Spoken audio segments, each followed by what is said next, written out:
about to watch was recorded in September 2019 in our library in Kandy, and it's an interview with the cricketer Kumar Sangakkara, who has recently been appointed to be president of the MCC Cricket Club in Lords in the UK. He in fact is the first non-British president, so congratulations to him. The context then was that he was talking to a group of school children who were preparing for O-levels. But we very quickly realised that what he says has wider resonance and relevance and importance for young people in this country and also further afield. He talks about values, he talks about education, the arts, the power of cricket and the spirit of cricket. He talks about ignorance, he talks about being open-minded and about identity. Most of all, he talks about happiness, how to be a good citizen in society, and about leadership. Now we have curated this event carefully in such a way that we can make maximum use of the allocated time. And all the schools have been notified beforehand, and they were asked to hand in a list of questions that they would like to ask you. And kids, let me assure you, I have incorporated most of your questions to this session. And we did get a number of questions from, from the size of your shoes to your favorite Avenger, and also very profound questions like, how terrorism has impacted sport. Now, trust me, kids, I know where these questions are coming from, because being a fan myself, I want to know which Avenger he likes. Kumar, can we start on a bit of a lighter note? Who is your favorite Avenger? My favorite, I actually watched Avengers Endgame, right, with my children, and I enjoy superhero movies. I've always been a comic book fan as well. I enjoyed Thor. I thought, especially his transformation into the beer belly Thor was, I thought fantastic. Iron Man has always been interesting. The Hulk, Bruce Banner, I've been a fan of since the TV series of old. Sorry, the mic's on now. With the TV series of old.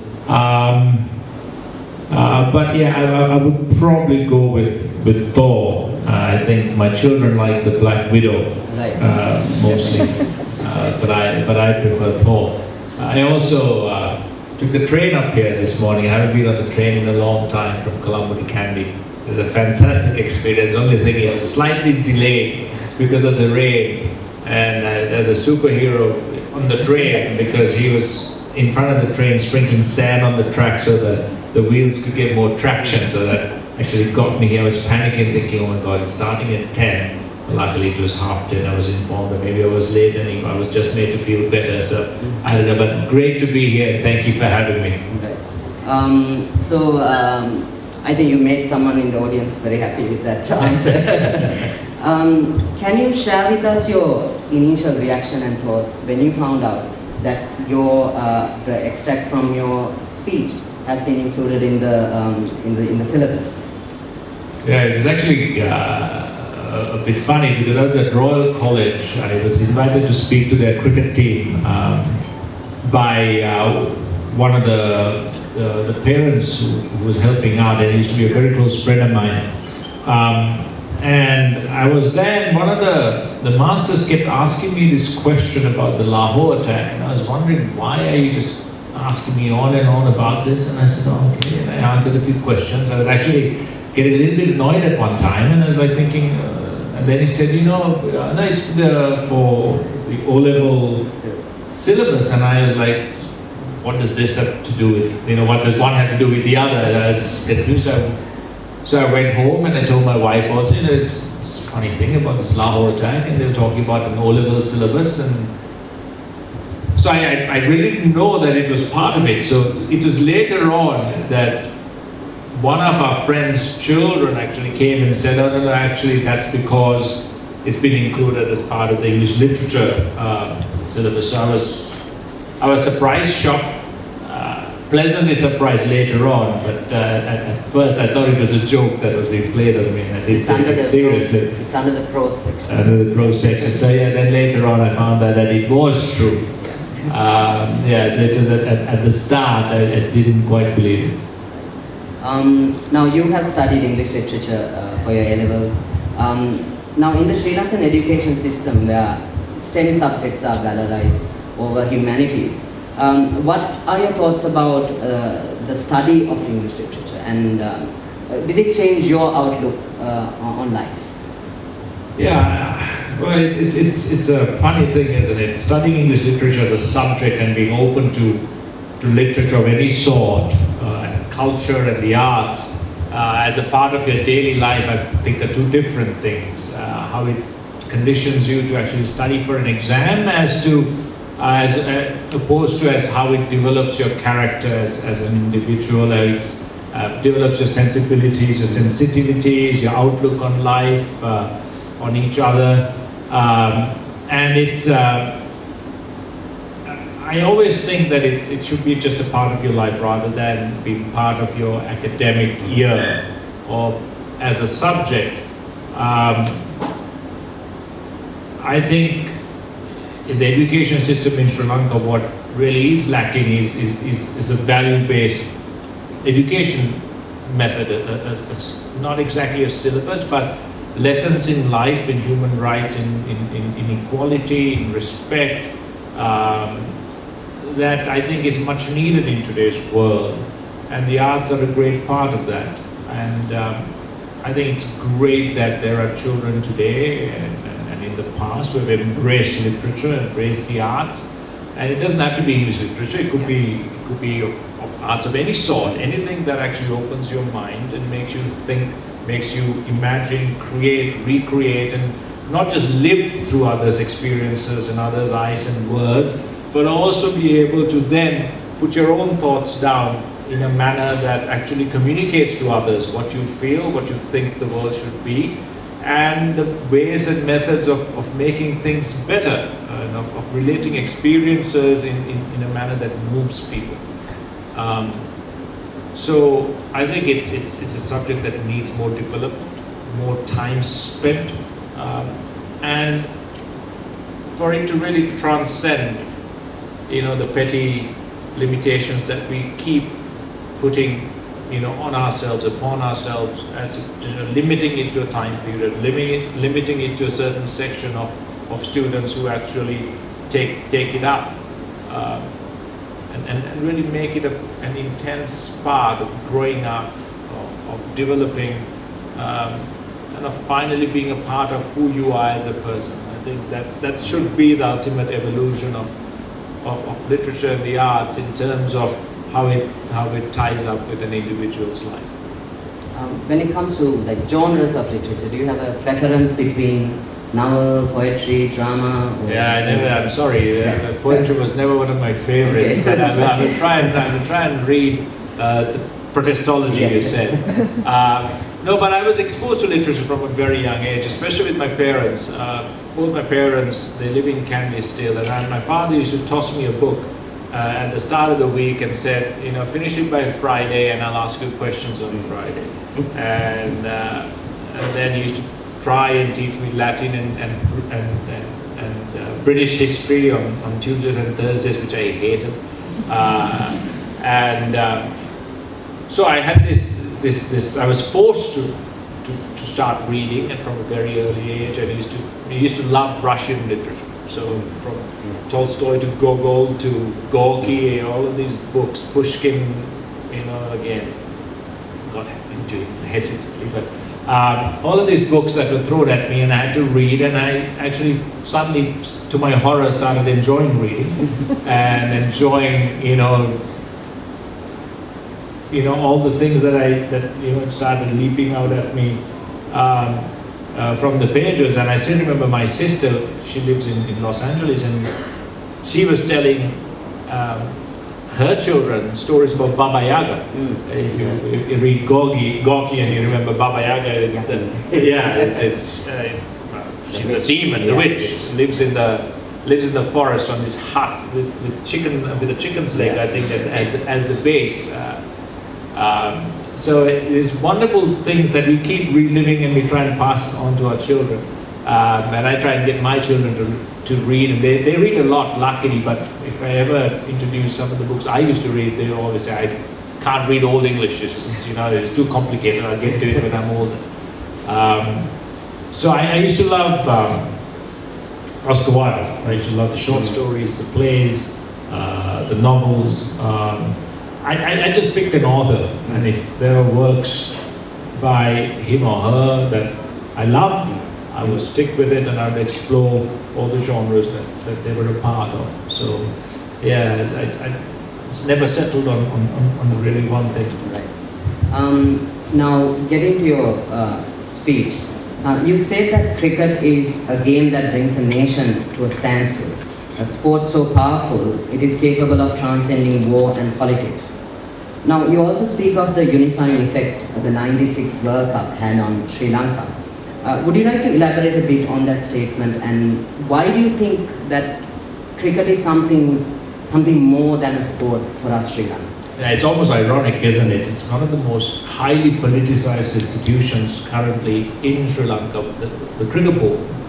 But at the same time, the sport that it administers has the ability to transcend all that pettiness, and actually be something glorious. And I don't know how many of you really like cricket. Interests have changed over the last few years. When I was growing up, cricket meant a different thing. When my children were born after the end of the war in 2009. But before that, especially during the height of the war, every time cricket was played, I remember it was almost as if normalcy had returned, as if everything was okay with the world. There could be a bomb that's gone off, a horrific situation in the north and the east, a lot of bad press, bad news, about Sri Lanka out there. But every time a match was played, people were smiling, people were thronging to watch. There'd be shops down this road here, where if they were selling TVs, there'd be a congregation of people around that, because one of the channels would have the match playing. In Colombo, anywhere it was the same. There were even stories, could be legend, where they say that even the LTT used to ask for a peace fire to watch the World Cup.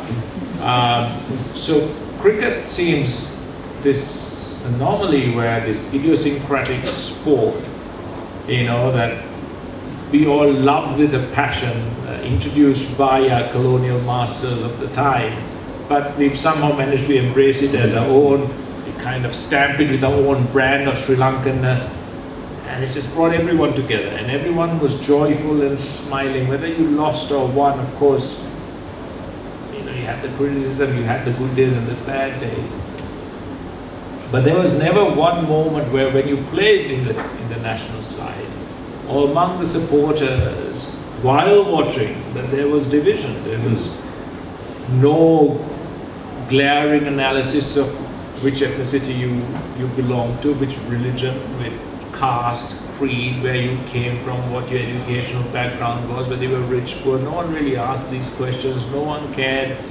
You had one dream, one goal, and you were supported for that. And I think '96 became important, especially because of Murli, and Murli was Tamil from Kandy, from St. Anthony's. I've known Murli peripherally since I was 15 years old. And to watch a whole country embrace Murli over the controversy in Australia to do with his bowling action, and suddenly a kind of a disjointed team of ragtag players suddenly became this well-honed, absolutely skilled, competent, world-beating side, just because of that one moment. And it all revolved around this one person, Tamil. And in the context of the war and the politics of the time, it was amazing. And that really showed that the Sri Lankan cricket team was like a microscopic representation of how Sri Lanka wanted to live. When everyone enjoyed being with one another, all pursued the same interests, all kind of submitted their egos, their sense of self-importance, their false pride, all these other little notions that divided us, and really got down to the brass tacks of skill, the meritocracy of that was cricket at the time. There was no difference, there was no politics in terms of what we did. And for Sri Lanka, I think it was a great lesson. It's not,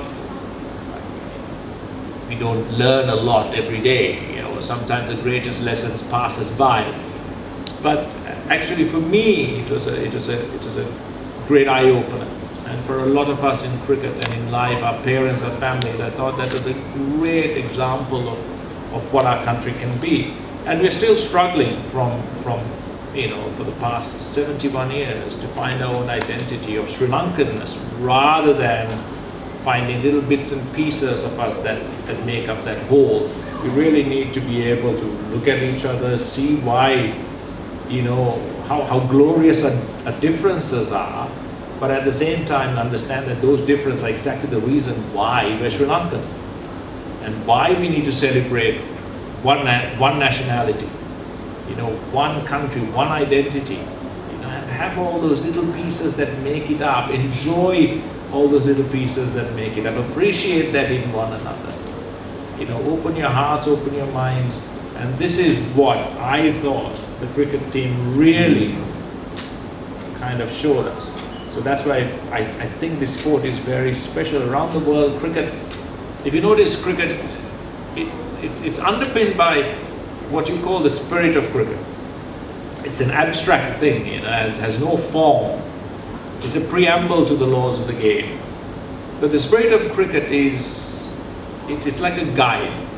You know, you have the laws of cricket that try very hard not to conflict with the spirit of cricket, but every time something is not covered specifically by a law or a rule, the spirit of cricket comes into play, the innate sense of right and wrong, like a moral code that's in you, which you follow, your conscience.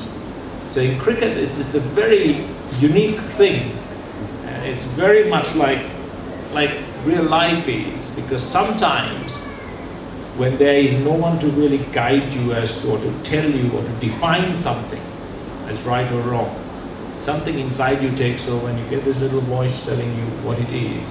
Some of us choose to listen to it, some of us might ignore it. But that is the uniqueness of this sport, and that is something I found is applicable to our lives in general.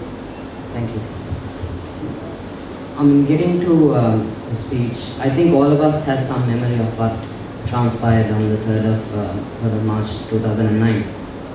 It was the last phase of the civil war, and Sri Lanka as a nation, I think we were on edge. And I remember when I heard the news, and my first reaction was of shock and disbelief, and I wanted every member of the Sri Lankan team to be safe. Now this is a lived historical experience for you. If I were to ask you, what was the one thing, that most significant thing that you learned from this incident, what would it be?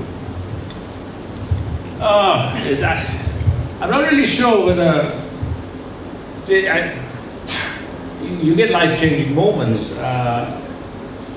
I think for me it was more realization of the fact that, you know, no one is above that kind of violence. And I lived in a war zone, not in a war zone, but in a country torn apart by war, in relative safety in Colombo or Kandy, where the war seemed as if it was almost in another country at times, unless there was a bomb that went off in one of the cities. And then I had to actually travel out of my country to actually experience a terrorist attack firsthand. So then it brings home to you exactly what people who are actually living in a war zone in the north and the east, and the people actually engaged in warfare, be it on the side of terrorism, be it on the side of the government, we're actually going through every day, and it is horrific.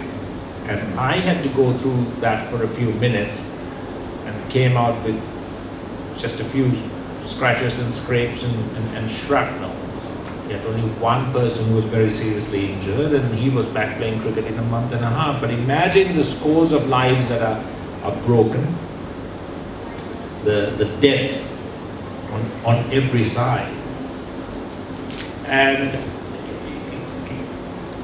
kind of is overwhelming because you understand it, and I was saying it in my speech as well. I was traveling in Colombo and I come across this Air Force officer, Navy officer, Air Force I think it was, and he stops me at a checkpoint.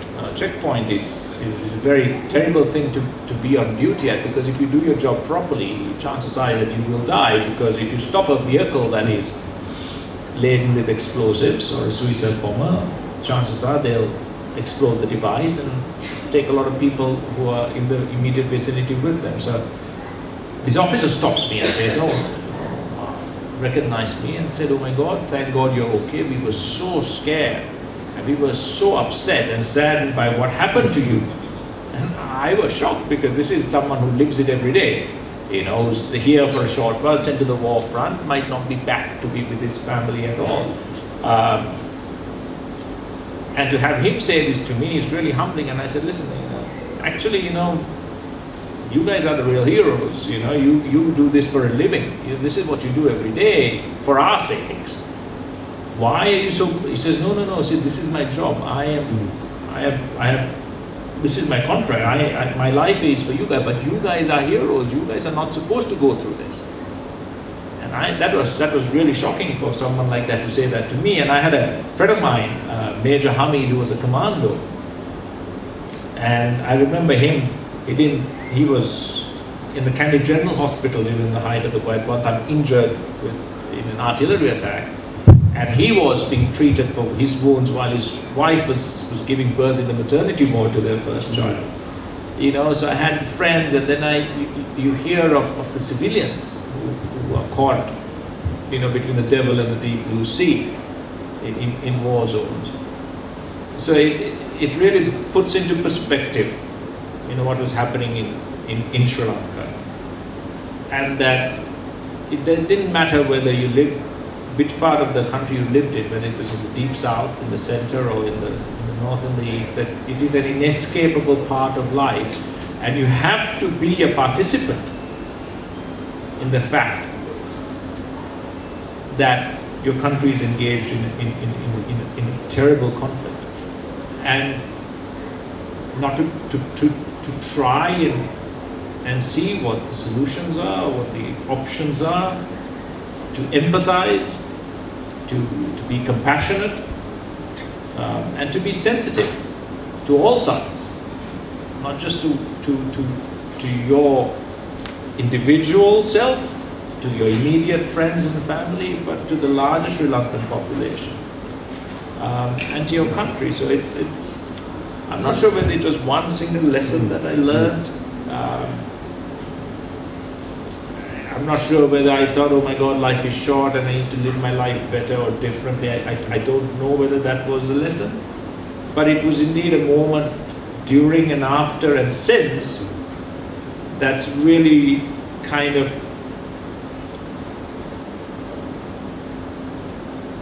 opened my mind to the fact that,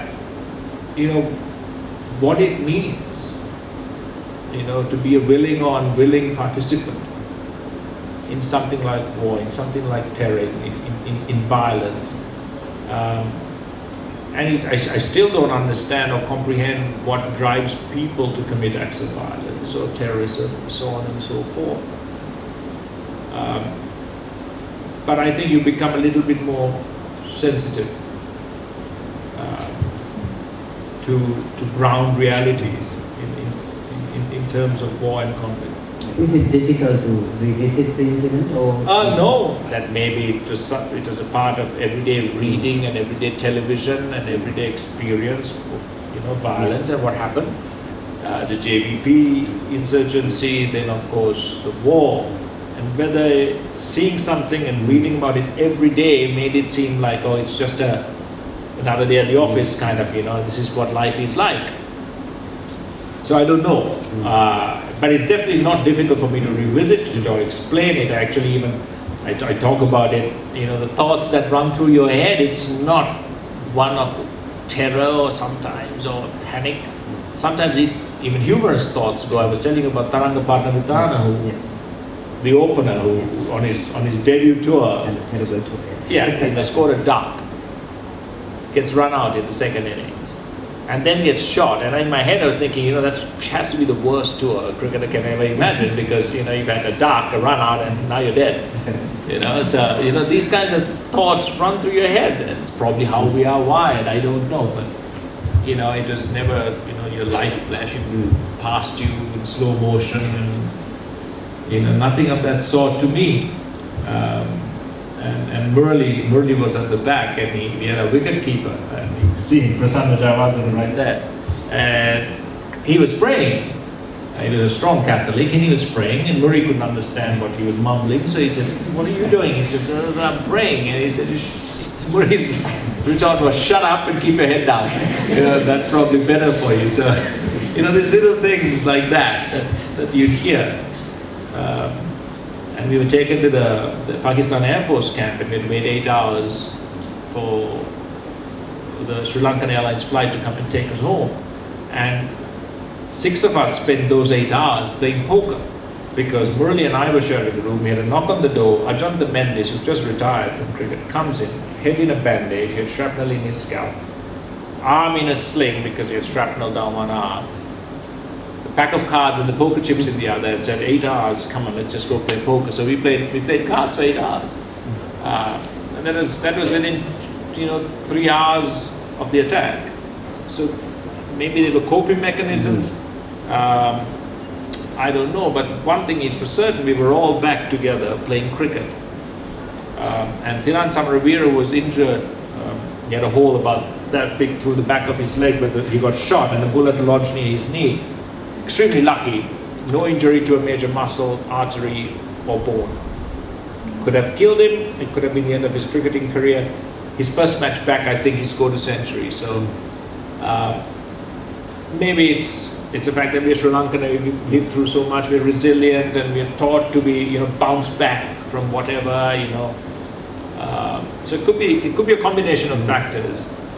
So even today, when I talk about this, I've talked about it before. A lot of our players talk about it, and it's a topical subject because there's a tour to Pakistan, and some players are going, some players are not going. So there's been a lot of talk about it in the past week as well. Yeah. But no, so not too difficult to revisit it at all. You mentioned about Taranga Patnavitana, and you mentioned that in your speech. How do you think, so you employ a lot of humor when you're in your speech. Does it help to revisit this kind of like a traumatic incident? Does humor, what do you think? I don't know. Okay. I think a sense of humor is essential, isn't it? That's one of the things I think most of us have lost over the last few years. It's been beaten out of us, But the sense of humor is absolutely essential in life. You need to be able to, rather than seeing funny sides in certain situations, one of the most important things I think we should be able to do is never to take ourselves too seriously. Because that's also important, be able to realistically evaluate yourself, be honest with yourself, and to be able to laugh, and to find humor in each other. That's one of the things we Sri Lankans have in common is ability to laugh with each other. Unfortunately, with the advent of social media and how it is used today, we get to laugh more at each other, which is, I think, very unhealthy. And we should be able to discuss serious topics without, being afraid or thinking, oh, this is offensive, or someone might not agree with me. That, unfortunately, that is life. People, even to think sometimes can offend. So you need to be able to still to have a very open conversation talk about things that are important, maybe controversial. Be open and honest with your feelings and your communication. And at the end of the day, be able to find things that, bind us together. That could be humor, that could be, something serious in a humorous might actually be able to break the ice and bring people together. So I don't know whether it's a healthy way to do it, I don't know, but I just feel that, that's part of who we are, isn't it? Sri Lanka, we can laugh at life. Sometimes a bit too much, but but at the right time, it's wonderful. And others, how do you get through all of the things that we've been through? So I think everything needs balance. And for us, for all of you guys as young students, in school, in life, at home, it's great to be able to laugh together with friends. It's great to be able to get together like this, and to be able to have light conversation as well. Because sometimes, in those moments, that's where sometimes you find a lot of common ground. So I think it is definitely absolutely important to have a sense of humor and be able to find those moments. In one of the answers you touched on about terrorism and how it's difficult to understand it. Now it is often said that terrorism has no creed, no religion, no race, no ethnicity.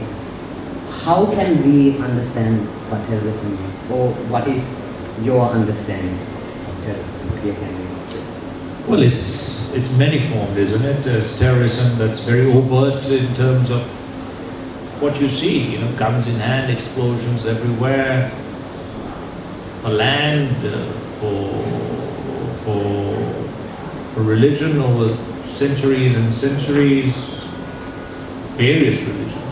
And then you get the covert terrorism, which you don't even sometimes feel, which is, I've seen it in Sri Lanka, promoting racism, promoting hate, promoting division, people buying into all kinds of nonsense, people living in fear of their neighbor, not really opening their doors to one another, their hearts, their houses. I mean, gone are the days, I think, when people can come to your house at lunchtime and not leave, without being fed. That was one of the things that people in Sri Lanka took pride in. If you come to my house, when we were eating, you sat down and you ate. You were offered some hospitality, in the fullest. But now everything is viewed with suspicion. So terrorism takes, I think, many forms. And what you see on the news and what you see in the newspapers, on media around the world and in our countries is just one form of it. So you have to watch out sometimes for covert, attempts to take away your ability to think freely, to take away your rights, to take away certain rights of certain sections of people. So you have to watch out for that. You have to be mindful of what's happening, what is being fed to you, what is being taught to you, what the conversations taking place in your own home, with your friends, in your places of worship. Understand what these messages are and what they really mean for your future and the future of your friends, the future of other children and students like you, which of course then translates into, the future of your country. What do these messages mean, and what's the stand that you're going to take? Which side are you going to put your marker down on?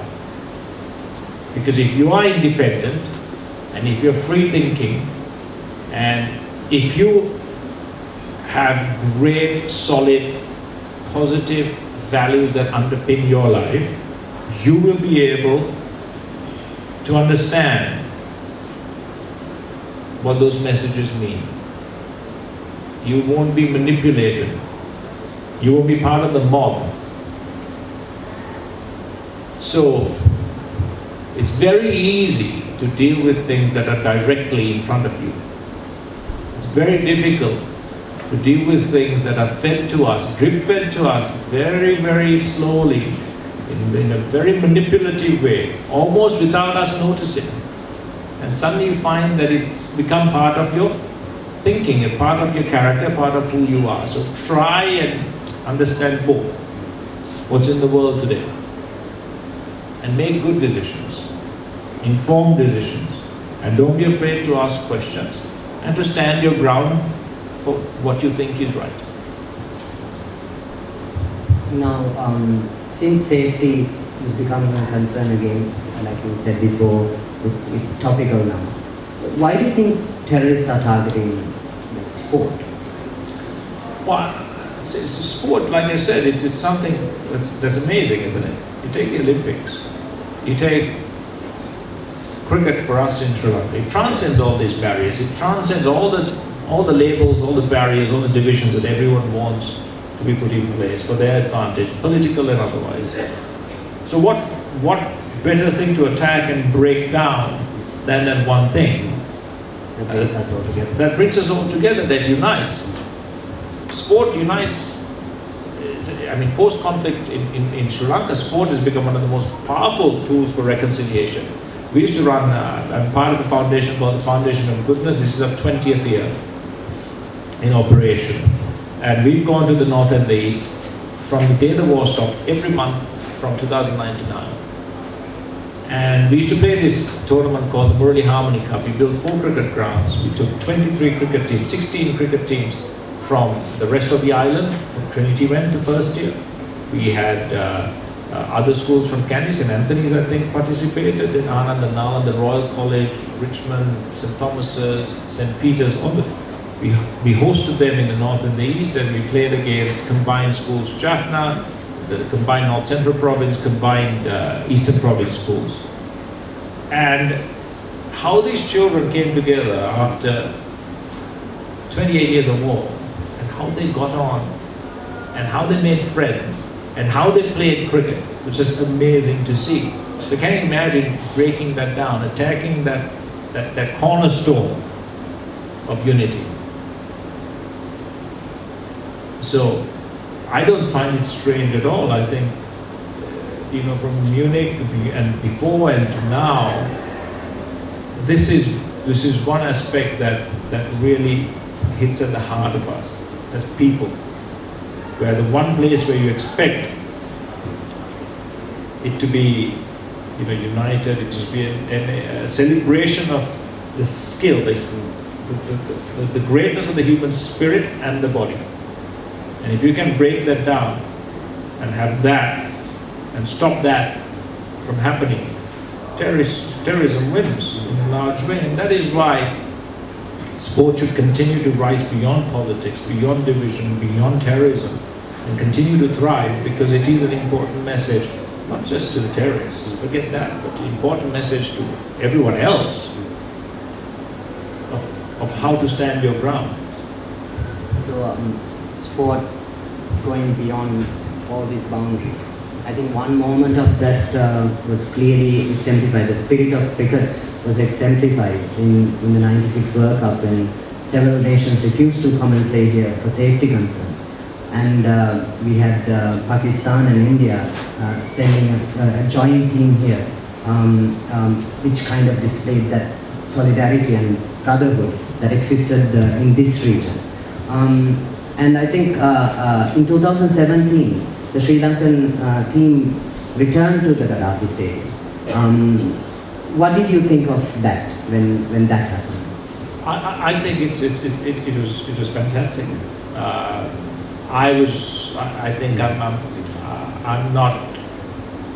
I'm disappointed that I wasn't able during my career since 2009 to be a part of a team that went back to Pakistan.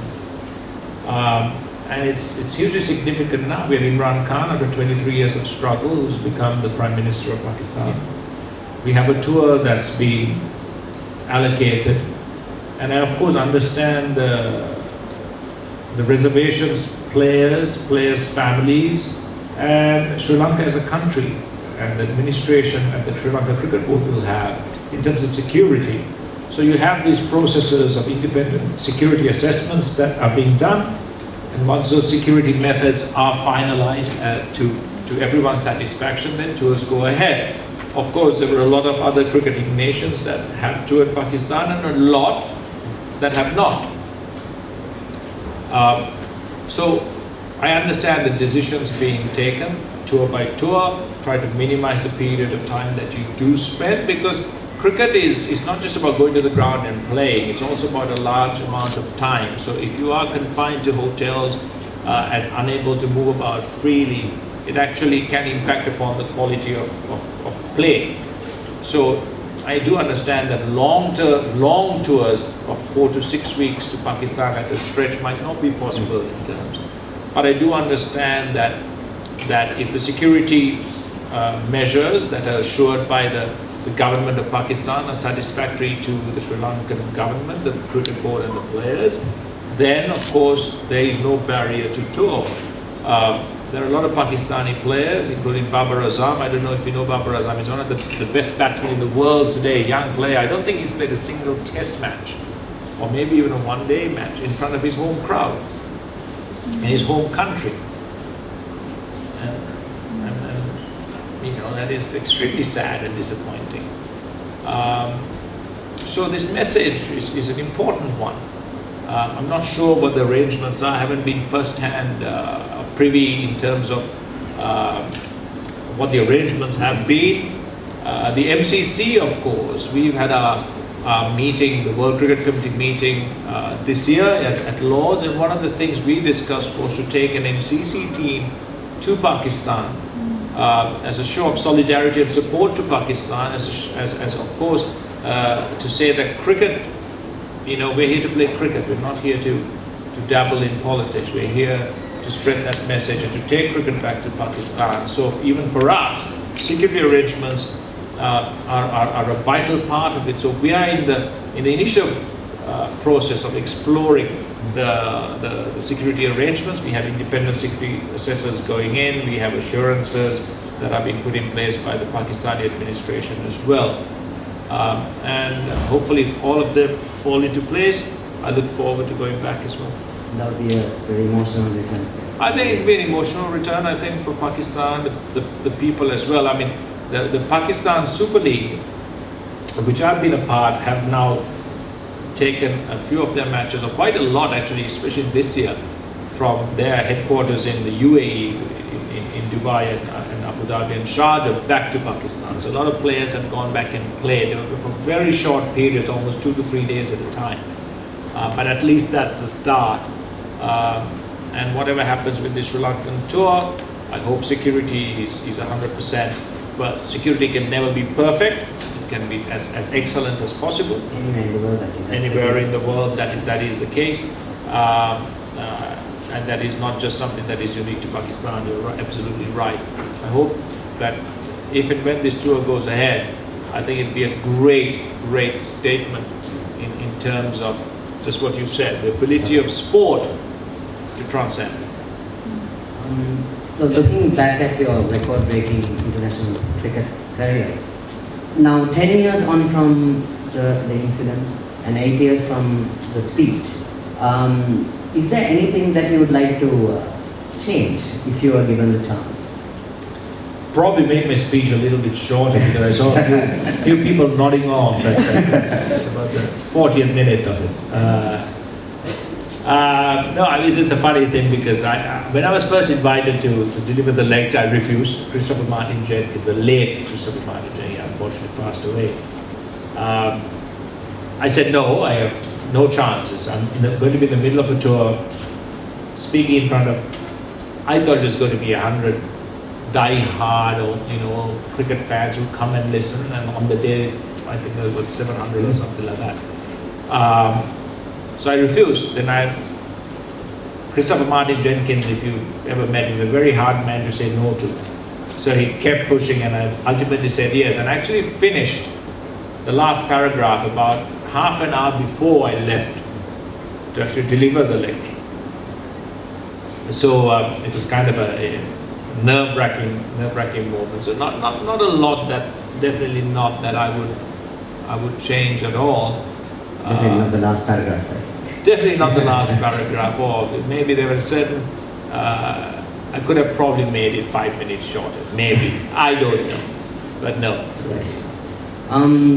Let's take since you're in Kandy, let's take a nostalgia trip back to Kandy and your O-level days. Can you remember anything about your O-level days and what mischief did you get up to? Quite a lot. I'm not going to tell you all the details because there's some of the things that you guys are not supposed to do. You could get expelled. But you know, Kandy. So everything closes at 6 o'clock, right? And it was about 5 o'clock when I was going to school. Nothing to do with youngsters. So you get up to all sorts of mischief, from trying to steal the tennis nets at Hillwood College, jumping over their walls uninvited, various other things. But it was never sinister. That's one thing that we didn't have technology, so we didn't have mobile phones. We had very few TV channels. We didn't have cable TV. I don't think we had probably had internet. I'm not even sure. I don't know whether I can't remember using it ever in those days. So, but it was great fun. We lived all our time was spent outdoors. We didn't have to worry about. My parents never worried about whether I was at home or outside. I could disappear for 4 hours, come back, and they were like, you're back. So I used to play a lot of sport, and a lot of friends that we played outdoors with. So it was a great time that I had, and Trinity was a wonderful school to be a part of. I'm sure all your schools are wonderful places. Mrs. Jadalika is here, and I was at her. Later on, I would be in her class. She was one of the reasons why I did well in English. And so we had wonderful teachers as well, wonderful people who never put limits on us. I remember once, I think I was at O-level, I played truant I bunked school and went to watch a movie with a friend of mine. I think it was the Odeon Cinema. You know where the Odeon Cinema was at the time? And Trinity College finishes at 3 o'clock. So I came back to school after the 10:30 movie. And I was passing the front hall, and there was Mr. Salam, who was a housemaster at the time. And as I was passing him, he said, Kumar, that's quite a good movie, wasn't it?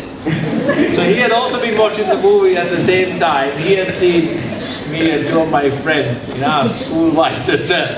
And that's all he said, that's all he made mention, and he laughed, and that was it. It was never a case of dragging you to the principal. I'm sure he would have if he'd seen me there every day. But it was just a one-off. So, it was great fun. And do you have the Interact Club still? Yeah, do you still do a lot of inter-school functions? Yeah?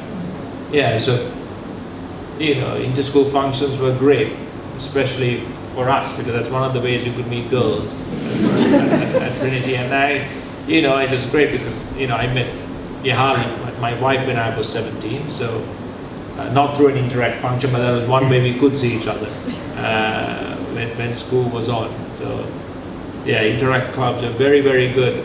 Don't tell drama for arts, for, meet and greets, as we said, but they're great times.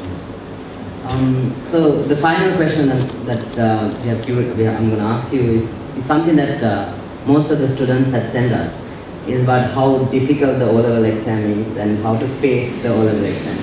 Well, kids, it's one of the most difficult exams that I faced in my life. So it's going to be a treat for you guys. Yeah, and also it's an exam. So I think you prepare well. It's a technique. I don't think it's a measure exactly of intelligence or your capabilities for the future. It is an exam. I don't know whether you put yourselves under pressure or your parents put yourself under more pressure. It's probably a combination of both. But talk about strategy and how to prepare and how to answer an exam paper. It's an important skill.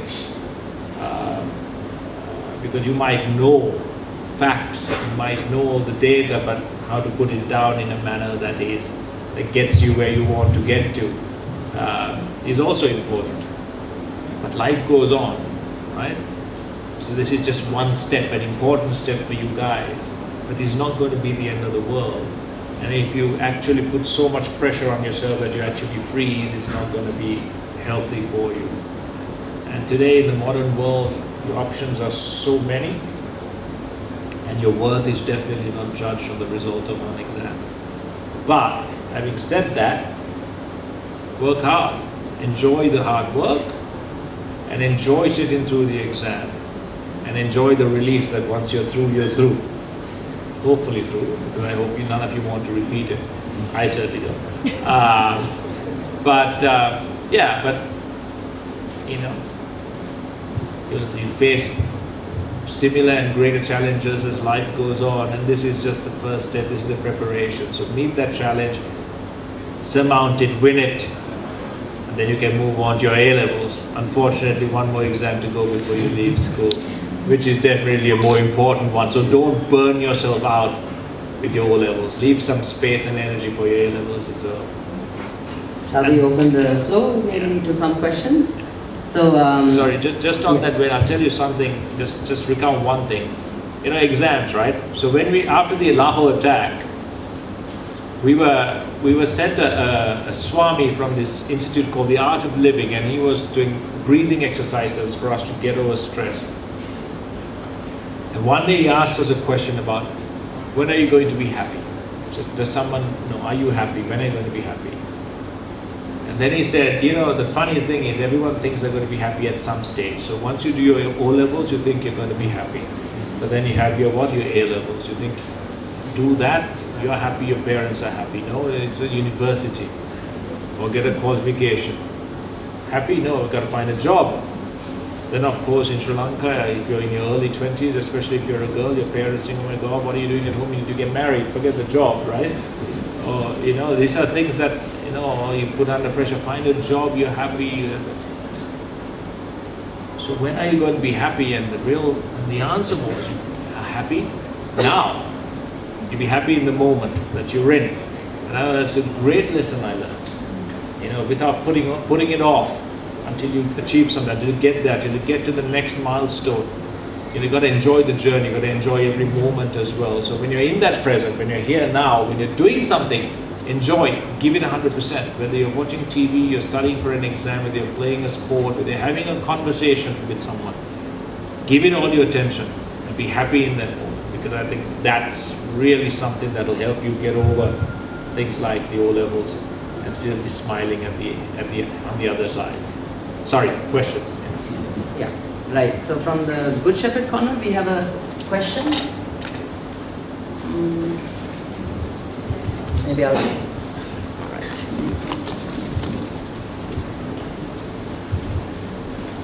As a Sri Lankan, trained and brought up to represent Sri Lankan values, how far did your leadership qualities help you to face this challenging incident? I think there are values. I think they're universal. I don't especially think that they're restricted to us. We have our own way.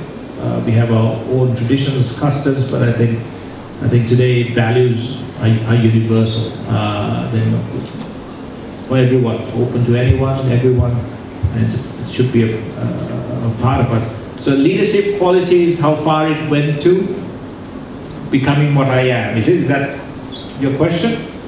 Well, so leadership skills, you know, a lot of these skills are skills that are learned, right? So it's basically who you are and what you choose to do, how you choose to do things. And if you can learn to be very, very independent, be able to think on your own, be able to learn from others, but have your individuality still shining out, you know, not to be, how do you say, one out of the many rather than just one of the many, so that each one has their own voice, their own place, and you make it your own. The more you do that, your ability to lead becomes easier, and your ability as a leader becomes more apparent. Now, leadership doesn't mean leading a group or others, but it's more about being an example. And sometimes the hardest thing to do is to lead yourself, right? Not others. It's easy to tell others what to do, but sometimes, harder to practice what you preach. So start with that. Just lead yourself. Try to think well. Try to think proactively, positively. Try to, when you speak, speak well, speak good things. When you meet people, when you look someone in the eye, when you make a connection, make an honest attempt to make a really good, lasting connection, a commitment to that connection. When you're faced with a challenge, try and always make the choice of getting to the end in the most correct manner. There will be many ways to get there, some quicker, some much shorter, some much more advantageous in a way, but sometimes you might have to compromise a lot of yourself that you should not be. So sometimes the greatest test of who you are as a person is your ability to do the right thing, not when things are all going for you, it's when things are going badly, when you have a lot to lose. So try, when you are living life, even as in this age, to try and mirror those values that you've learned. It's not an easy thing. You'll make a lot of mistakes. It's absolutely fine. Everyone makes mistakes. I do. The greatest of the greats in the world have. And there's no shame in that, as long as you learn and it helps to improve who you are. And leadership is also today, in today's context, I always think that, I heard, I don't know whether it's true, this statistic, they say a lot of children under 16 now almost have no multi-ethnic friends in Sri Lanka. If that is true, that is shocking. So if you want to be a leader, be a leader in that as well, of fostering friendships, of engaging with people that you might not know enough of. Because when you know, the ignorance is one of the greatest things that breeds fear and suspicion. So get rid of ignorance. Ask questions. Learn about each other. Like I said, have friends, not just people that you're comfortable with, that you aren't. Get out of your comfort zone. So leadership takes lots of forms. But one of the greatest things, leadership qualities that I think you guys should try and emulate is never confuse your identity with your skill. So I'm a cricketer, that's what I do, that's not who I am. So who I am is the person beyond the cricketer. Who I am can have an impact on the way I play cricket, on the way I conduct myself on and off the field. But who I am as a person is my connections with my friends, my family, my children, the greater society. So that's also a great sign of leadership, where you are a person. It's not being a doctor or being a tech wizard or being an actor or being whatever you want to be. That's your skill. Yeah? So your ability, yourself, your character, the way you think, all of that has a great part to play in who you become. And if you become that person, you'll automatically be a leader. How does the part Lahore relate to the main theme of your lecture? The Lahore attack, I think it links in many ways. The fact that, like I spoke about, that you're not isolated, you're not special because you're a cricketer or a sportsman, or you're on TV or you're in the news. That real life will touch you wherever you are. Cricketers live in a bubble, right? I mean, when you're playing at an international level, you business class flights, 5-star hotels, things are done, you're famous, you're in the news. So it's not exactly reality. And that attack that's real life. It also goes to the heart of who we are as Sri Lankans, the ability to recover, to be resilient, and to keep going about our everyday lives in a celebration of life despite all the setbacks. It's also linking to the fact that you're connected to your neighbor. So when you go through an experience, to be able to relate it and empathize with others that are going through the same or much more. The ability to understand and to make those connections and to understand that you don't live your life in isolation, you're part of a larger human community.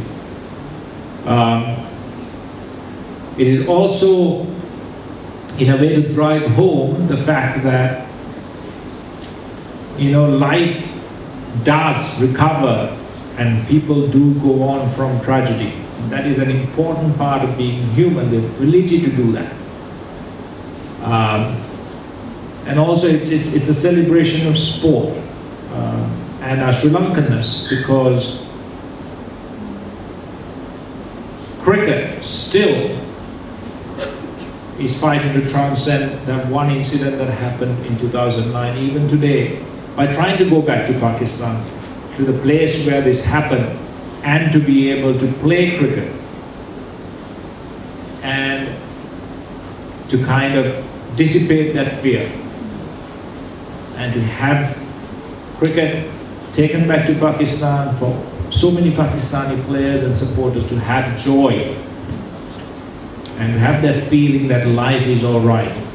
So there's lots of significances and ways in which that ties up into the main theme of the speech, which was the Sri Lankan spirit of cricket, which is a large part of who we are, and it's the Sri Lankan nature, our culture, our tradition, our people, our peoples, and the way we celebrate our lives through cricket. Or how cricket is actually an example of how we look at life and how we celebrate life. Sir, you mentioned in your lecture that we Sri Lankans are tough and that we can get through any hardship. What do you think about the present generation of Sri Lanka? Well, I think that's a question you'll have to ask me when you guys are out there taking leadership roles in society, isn't it? I mean, who you are now and the lessons you've learned, how your thought patterns are taking form, how you communicate, interact with each other, how you get involved in the political sphere of Sri Lanka. All of this is going to be important. You can't escape politics as a young person or anyone from any country living in society. Politics will touch your everyday lives. It does, in your schools, your transport, everything you do in life has to do with politics. So my advice to you is get involved in that process. You don't have to become a politician to get involved in the process, but understand what your rights are, what your responsibilities are, what the responsibilities of public servants are, how that relationship works, how that dynamic works, how they're supposed to be working for us, for you, what questions to ask, how to frame policy, what are the solutions, not just what the problems are. Most of the time we know what the problems are, we just keep asking questions about it, try and formulate solutions and the answers as well. Have open dialogue about it. Don't be afraid to ask questions and question people in authority. That's the way you progress. So I think you guys are in a very, very unique, privileged position. There's so much going for you. There's so much. You've ever read Death of a Salesman? Where Willie Loman tells Biff, life is your oyster, but you can't crack it open on a mattress. This should be your attitude to life. Hard work, perseverance, planning, strategy, tactics, getting involved, being a part of your country, contributing to your country.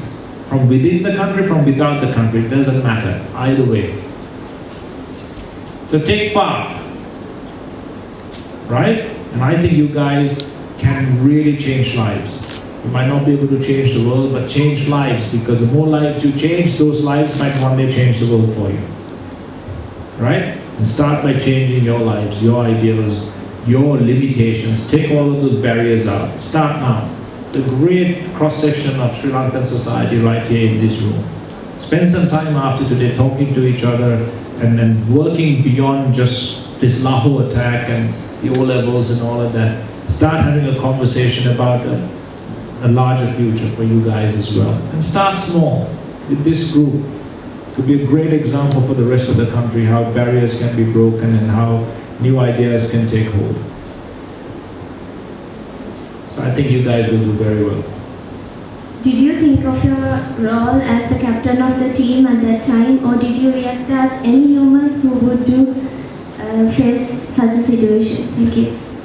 Oh, I think you react as any human does. Like I said, captaincy is a position, you're a nominated position. That doesn't mean you're a leader. Captain is, leadership is situational, right? So you can be the nominated captain, but in a certain situation you might have to relinquish leadership to someone else. You won't be called the captain, but he will be the right person to lead in a situation, and that you'll find that in life it's the same thing. And the greatest leaders understand the strengths and weaknesses of people around them and create environments and situations that bring the best out of that particular team. Right? And so great leaders actually they create situations where they fade into the background and others come forward. In cricket, we try to in our team foster a team of 11 leaders, 11 people who could think for themselves, who knew strategy, who read the game very well, so that you didn't have to spoon feed people. But we're individuals, we're human beings, so we react in different ways. In cricket, of course, you're trained to react in a certain way. You practice and you practice and you practice, and it becomes habit and second nature. When you face an attack, it's the first time. So you're not prepared, you react as you would. And various people reacted differently. Some were angry, some found humor, but everyone had a method that they used to cope with the situation.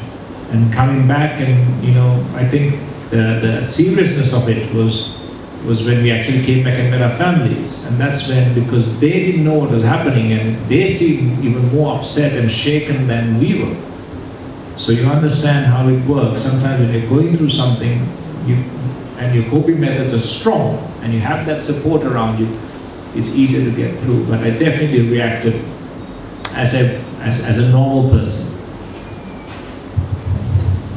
Sir, what made you crack jokes with your teammates in the dressing room in such a situation?